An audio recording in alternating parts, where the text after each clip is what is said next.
ካሁን በኋላ ወደ ኋላ መቅረት የለብንም። ለአንድና ለመጨረሻ ጊዜ ምን እንደሚለውጠን እስኪ እንማማራለን ማለት ነው።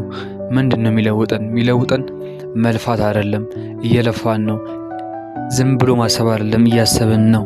መጨነቅ አይደለም፣ እየተጨነቅን ነው። ምንም ለውጥ አላመጣንም።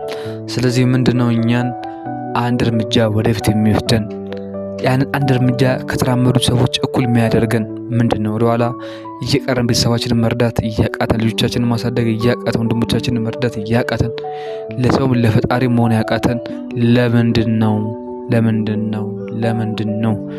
ይሄ ጥያቄ ምልክት አእምሯችሁ ውስጥ በደንብ እንዲሯጥ እፈልጋለሁ።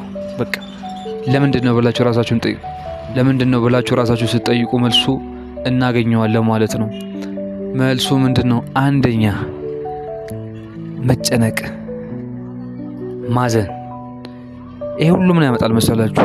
የምታስቡትን ሀሳብ ሙሉ ነው የሚያጠፋው። እንደው የጭንቀት አለች የሆነች አእምሮ ሙሉ ዝርዝሩን ወደፊት ነው የምገባው። ሾርት ቪዲዮ ስለሆነ የምሰራው ጭንቀት ያለንን ሀሳብ ያስጠፋብናል። እንዴት የሚለውን ዝርዝሩን በረጅም ቪዲዮ እንሰራለን። መጨነቅ እሱ በጣም መጥፎ ነው።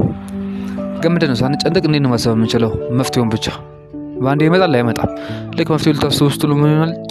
ጭንቀቱን ኦቨር መጥቶ ከዛ በኋላ ባላሰብስ እንደና ስኮላር ቲክቶክ የሆነ ነገር ማምለጫ አለ። ሁሉም ጫትም ሱስም ሁሉም ማምለጫ የራሱ ማምለጫ አለ። ሁሉም የራሱ ተደብቆ ጓዳ ውስጥ የሚያደርገው ሙሉ ማምለጫ አለ። ስለዚህ እኔ ያዘጋጀልት ማን ነው? መልሱ ለእናንተ። ስለዚህ ወዴት ነው የምታመልጡት ነው እናንተ? ወዴትስ ነው ብታመልጡ ስኬታማ የምትሆኑት? በምድርም ሆነ በሰማይ ማለት ነው። ስለዚህ ምን እናደርግ በሚለው አእምሮአችንን ማጽዳት እንጀምራለን። የሁላችንም አእምሮ እናጸዳዋለን። ማንም የሚያጸዳው እግዚአብሔር ነው የሚያጸዳው። እኛ ግን እግዚአብሔር በሰው ስለሚያስተምር እንድንማማር